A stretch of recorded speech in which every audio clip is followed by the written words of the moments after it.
बहुत सावधानी से कथा सुनिएगा और अपने चित्त में उतारिए।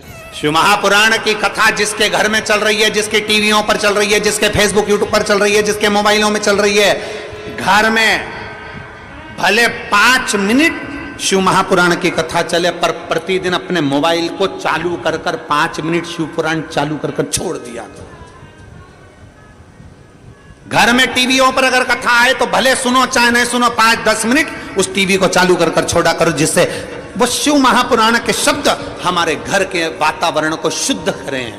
मंदोदरी धर्म पत्र गया मंदोदरी के हाथ, मंदोदरी दौड़ के रावण के पास पहुंची। लंकेश की जय हो, लंकाधिपति की जय हो। रावण ने सोचा आज तो बड़ी जय जयकार हो रही मेरी, और मेरी धर्म पत्नी कर रही है। क्योंकि जिंदगी में केवल एक धर्म पत्नी ऐसी होती, वो हर कभी पति की जय जयकार करती ही नहीं कभी जिंदगी में। किसी की भी पत्नी हो वो कभी जिंदगी, तुम देखना अच्छे से अच्छे विद्वान की भी पत्नी होती है ना, विद्वान से विद्वान की पत्नी भी होगी, किसी विद्वान से विद्वान पंडित की भी पत्नी होगी तो एकादशी पड़ोसन से पूछ के करेगी, पति से नहीं। सोमवार करेगी तो व्रत करेगी, कोई हड़तालिका तीज का व्रत है, चतुर्थी का व्रत है, पंचमी का, जो भी व्रत करेगी पति से नहीं पूछेगी। इतना विद्वान पंडित, उससे दुनिया पूछने आ रही और वो पड़ोसन से पूछे तू कब करेगी, उससे पूछ रहे।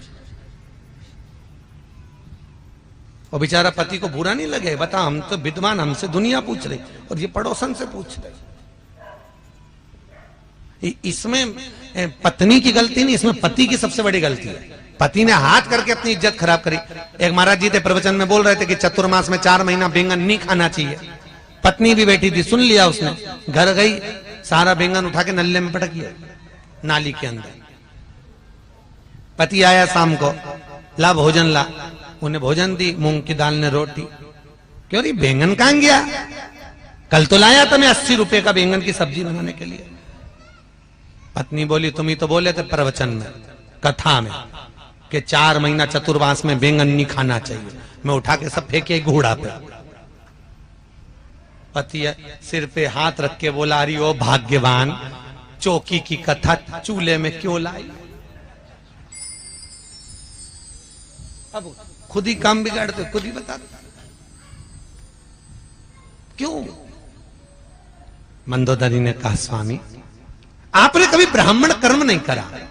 रावण कहता ब्राह्मण कर्म क्या होता है, मैं जनेऊ पहनता हूं, त्रिपुंड लगाता हूं, शिव का पूजन करता हूं, ये ब्राह्मण कर्म ही तो है। मंदोदरी कहती है इसको ब्राह्मण कर्म नहीं कहते। ब्राह्मण कर्म वो होता है जो जजमान के यहां जाए, भोजन करके दक्षिणा लेकर आए। रावण कहता मेरे जैसे दशानंद को कौन भोजन कराएगा। मंदोदरी के फालतू की बात छोड़ो, ऐसे बहुत सारे पड़े जो तुम्हें भोजन कराने को तैयार, तुम जाओगे। रावण कहने लगा अगर कोई अच्छा विद्वान मेरे को जिमाना चाहता चले जाऊंगे। जाओगे पक्का बोलो, जाऊंगा, जाओ। राजा दशरथ ने बुलाया। रावण मंदोदरी के कहने पे सोने का मुकुट नीचे रख दिया। रावण विद्वान था, उसको मालूम था राम के दरवाजे पर जा रहा हूं, अहंकार का मुकुट पहन के जाऊंगा तो राम नहीं मिलेगा। मुकुट नीचे चला, दरवाजे पर पहुंचा। दशरथ जी को मालूम पड़ा ब्राह्मण आया है भोजन करने। दशरथ जी आए, रावण के चरण पखारे। राम जी ऊपर से खड़े खड़े देख रहे थे। राम जी ने देख लिया आज मेरे पिताजी रावण के चरण पखार रहे हैं, तो ये रावण मेरे घर में भोजन करने आया है।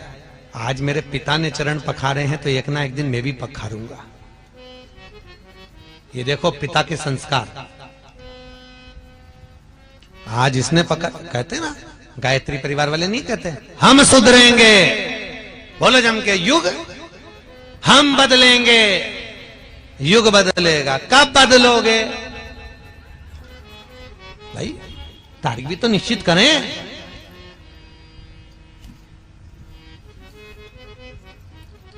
एक माता पिता ने अपने बच्चे को समझाया, सुन शाम को गुरुजी आएंगे, प्रणाम करना हो।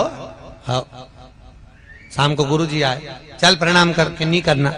पिताजी ने 2 धर के दिया, गुरुजी प्रणाम कर, नहीं करना। बच्चा रोने लगा। इतने में माँ आ गई, माँ ने कहा बेटा प्रणाम कर ले, गुरुजी हैं, नहीं करना। माँ ने भी धो दिया उसको मोगरी उठा के। इतने में गुरुजी बोले काहे को मार रहे हो कि प्रणाम नहीं कर रहा। तो गुरुजी बोले नहीं कर रहा तो मत करने दो, कम से कम तुम दोनों तो करो। अब जैसे ही माता पिता ने प्रणाम करा, बच्चे ने साष्टांग दंडवत कर दिया, क्योंकि हम झुकेंगे तो आने वाली पीढ़ी झुकेगी। सही बोलो जीजियों। पहले जो गांव में घर होते थे या शहर में घर होते थे, उसका जो दरवाजा होता था चौखट, वो बहुत छोटी होती थी। सही है कि गलत है? बहुत छोटी। आपके गांव में तो आज भी होगी कई कई जगह, बहुत छोटी चौखट। और आजकल चौखट हो गई बड़ी। पहले छोटी चौखट इसलिए होती थी कि कितने भी बड़े परिवार की लड़की हमारे यहां शादी करके आ जाए, कितनी भी बड़े परिवार की बहू हमारे घर में आ जाए, झुक के चलना सीख जाए। नहीं झुकेगी तो 2-4 बार माथा भड़केगी चौखट पे, झुकेगी।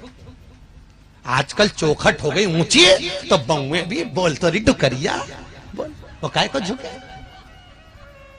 वो काय को झुकेगी। इसलिए निवेदन है, बम्मों को झुकाना है तो चौखट थोड़ी छोटी कर दो। अगर छोटी नहीं हो तो घर से एक पटिया खरीद ला, ठोक दो। थोड़ा झुकना सीखिए।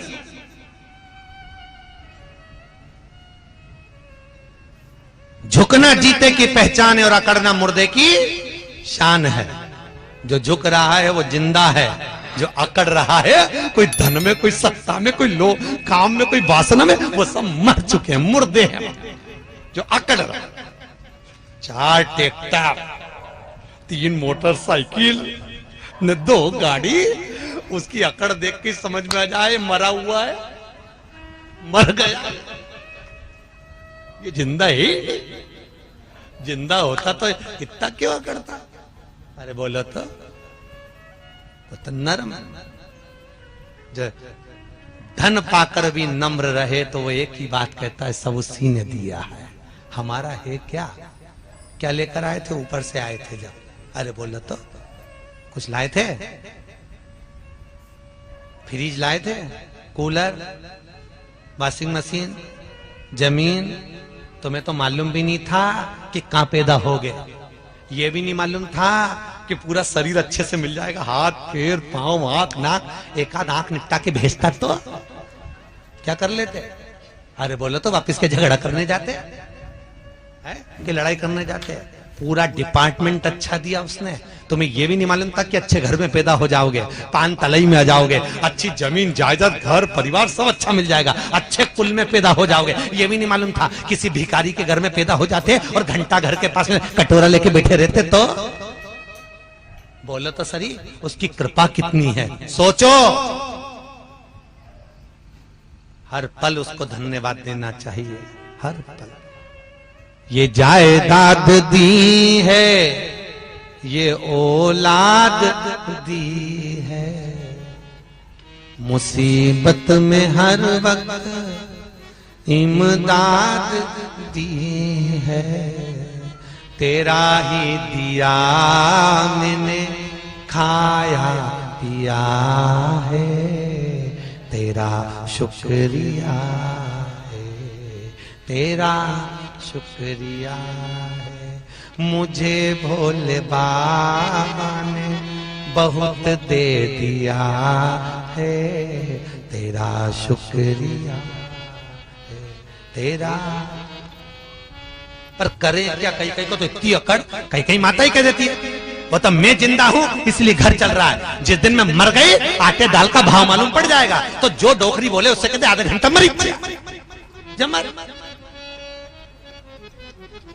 मर जा, आधा घंटा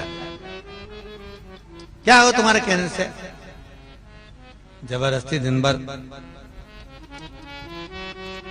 पीछा पकड़ के बैठी तो बहू ये मत फेंक, बहू वो मत फेंक, इतनी रोटी बना ली, इतनी सब्जी बना ली, इतना फेंक दिया, इतना फेंक दिया। अच्छा ईमानदारी से बोलो, जिंदा हो तो तुम्हें दिख रहा है कि इतनी सब्जी बना ली, इतनी फेंक दी, इतनी फेंक दी। मर जाओगे तो क्या ऊपर से झगड़ने नीचे आओगे? तो क्या करना? शिव महापुराण की कथा कहती है, क्या किसको रोइए चादर तान के सोइए। आग लगे बस्ती में अपन रहो मस्त।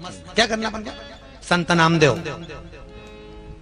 नामदेव जी के घर में लग गई आग। लोगों ने कहा नामदेव जी तुम्हारे घर में आग लग गई। नामदेव जी ने दूसरा कमरा और खोल दिया। नामदेव जी ने दूसरा कमरा खोला, अग्नि देवता से कहा जाओ अंदर और आओ, इसमें भी आग लगा, जला। गांव के लोग कहने लगे बताओ नामदेव पागल है। नामदेव जी की एक गोदड़ी एक कम्बल हेड़ लिया। रात को नामदेव जी से कहे नामदेव जी हमने ये बचा लिया, लो इसको ओढ़ लेना, सारा घर जल गया। नामदेव जी बोले काहे को बचाया? नामदेव जी ने कम्बल गोदड़ी ली, वो भी पटक, लो प्रभु ओढ़ ले लो, वो भी आग में पटक दिया। पूरे घर में आग लग गई, सब खाक हो गया। नामदेव जी आम के पेड़ के नीचे सो रहा है। गांव के सरपंच ने कहा एक कम्बल मत देना गांव के लोग, ये मूर्ख को, पागल को हमें पागल समझता, हमने बचाया तो और आग में पटक दिया, और क्या क्या भगवान विष्णु है, भगवान विष्णु है, आग में भगवान विष्णु दिख दिया। बता, एक कम्बल मत देना गांव के लोग। कोई ने नहीं दिया। रात को नामदेव जी सो रहे थे आम के पेड़ के नीचे, ऐसी ठंड पड़े कड़ाके की। भगवान विष्णु को लगा नामदेव मेरा भगत अग्नि में मुझको देखा है, बेचारा मर जाएगा ठंड में। भगवान गए, आधी रात को उसका झोपड़ा बना दिया, मखमल के गद्दे तकिया लगा के उसको सुला दिया। गांव के लोगों ने सोचा चल के देखे, मरा कि जिंदा। दूसरे दिन गांव का लोग जो देखने गए तो मां तो झोपड़े में चकाचक मखमल का गद्दा तकिया ओढ़ के सो रिया। गांव के लोगों ने उठा के पूछा नामदेव जी तुम्हारा कोई रिश्तेदार आया था? नामदेव जी बोले मेरा तो एक ही रिश्तेदार वो आया था। हाँ, बहुत जोरदार झोपड़ी बनाई नामदेव जी। ए नामदेव तुम्हारे रिश्तेदार से कह के एक झोपड़ी हमारी भी बनवा दो। नामदेव जी बोले लगा आवाज।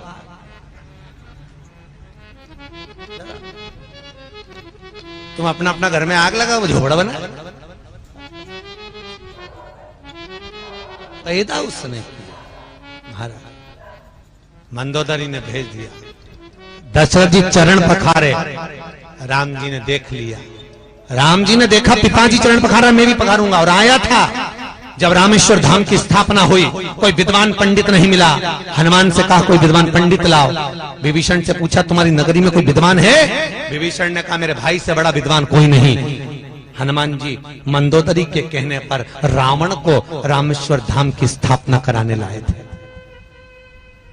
रावण को, और रावण ने रामेश्वर धाम की स्थापना कराई।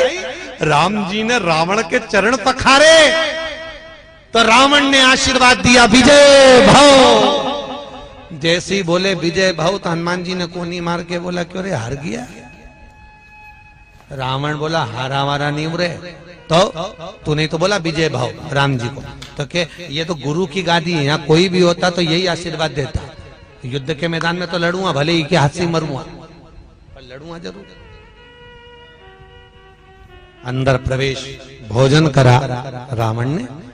दशरथ जी ने पूछा बोलो दक्षिणा क्या दी? रावण ने कहा दक्षिणा तुमसे काय करूं? जिसके कारण भोजन करने आया, जिसने भोजन बनाकर खिलाया, दक्षिणा वो देगी। सीता को बुला। सीता को बुलाया, जानकी जी सामने खड़ी।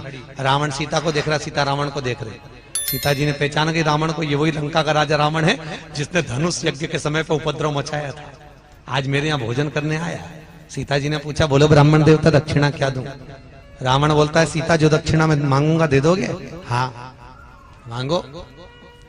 उधर मंदोदरी हाथ जोड़ के बैठी, सरस्वती मैया आज कुछ ऐसा चमत्कार कर दे, ऐसा चमत्कार कर दे कि मेरा पति का दूसरा जन्म नहीं हो, मोक्ष हो जाए, क्योंकि मैंने राम के दरवाजे पर भेजा है उसको।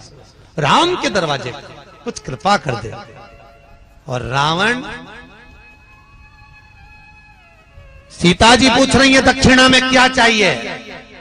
अब रावण के यहां कुछ कमी तो थी नहीं, कोई कमी नहीं थी।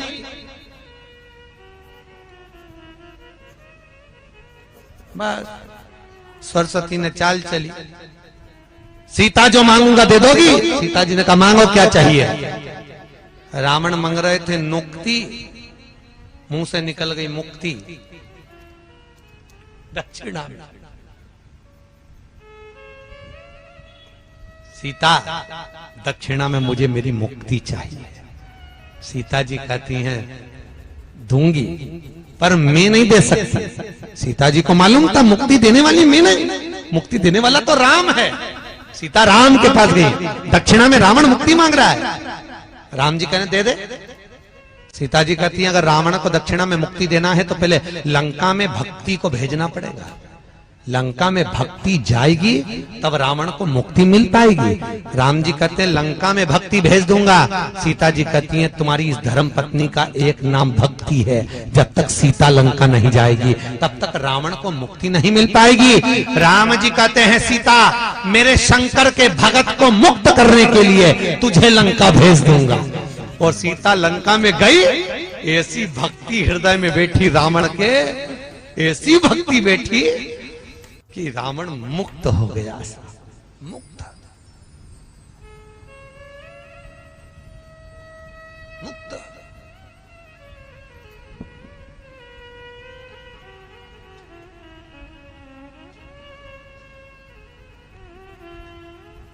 और उठा लो रामचरितमानस, कितने बाण छोड़े गए, जितने भी बाण छोड़े गए एक भी हृदय पे नहीं छोड़े गए, क्योंकि भगवान को मालूम था इसके हृदय में सीता बैठी हुई है। भक्ति, भक्ति के बल पर ही तो मुक्ति मिलेगी। महाराज शिव रामचरितमानस कर रही है, शंकर की कथा कर रही है, बिंदुक चंचुला का चरित्र कराए। बिंदुक ब्राह्मण कुल में जन्मा पर ब्राह्मण कर्म नहीं करा, चोरी कर लाता, ला कर देता पत्नी को, धर्म पत्नी को, और चोरी कर लाता पत्नी को देते जाता, चोरी कर लाता पत्नी को देते था। धर्म पत्नी और पत्नी का सबसे बड़ा अंतर है, पत्नी पति की कमाई को ले जाकर पार्लर में लगाती है और धर्म पत्नी पति की कमाई निकालकर शिव महापुराण में लगाती है। दोनों की कमाई में अंतर है महाराज, दोनों में। बिंदुक गया चोरी कर लाता था, ब्राह्मण कर्म कभी नहीं, ब्राह्मण कर्म से वंचित रहा। एक बार धन चुरा कर ला रहा था, दीवार पर से नीचे कूदा, मालूम नहीं था कि नीचे कुआं है, बावड़ी है, कूद गया, गिर गया, मर गया। शिव पुराण कहती है 3 तरह से मरे हुए व्यक्ति को मोक्ष नहीं है महाराज। पहला, पानी में डूबकर मरा हुआ। दूसरा, स्त्री के हाथ से मरा हुआ। तीसरा, सर्प के डसे से मरा। फिर से बोलो, पहला कैसे? पानी में डूबकर मरा हुआ। दूसरा, स्त्री के हाथ से। तीसरा, सर्प के डसे से। 3 तरह से मरे हुए व्यक्ति को मोक्ष नहीं है, मुक्ति नहीं। पानी में डूबकर मरे हुए वाले व्यक्ति को मोक्ष नहीं मिलता, वो प्रेत योनि में पड़ा रहता है, भटकता रहता है, पर उसको ना तो मुक्ति का मतलब है ना दूसरा जन्म होता है और ना मोक्ष। ओम श्री शिवाय। नमस्ते दर्शकों, आज की जो कथा है वो पंडित प्रदीप जी मिश्रा द्वारा जो है महाराष्ट्र में सुनाई जा रही है। जैसा कि आपको पता होगा महाराष्ट्र के धुलिया में जो है कथा चल रही है। कथा के दौरान पंडित प्रदीप जी मिश्रा ने जो है बहुत ही अच्छा जो है प्रवचन दिया है और साथ ही में जो है भगवान शिव और माता पार्वती के बारे में जो है वर्णन किया है। इसी के साथ में जो है उन्होंने जो है कथा के दौरान जो है और भी बहुत सारे उपाय भी बताए हैं, जो अगर आपने जो है कथा को ध्यान से नहीं सुना है या फिर इस कथा को सुनने के बाद में अगर आप और भी जो है आगे आने वाली कथाओं को सुनना चाहते हैं तो इसके लिए आपको कुछ नहीं करना है, केवल हमारे चैनल को सब्सक्राइब कर लेना है। सब्सक्राइब करने के बाद में जो है पास में आ रहे बेल आइकन को प्रेस कर देना ताकि आपको समय पर जो है सूचनाएं मिलती रहे। इसी के साथ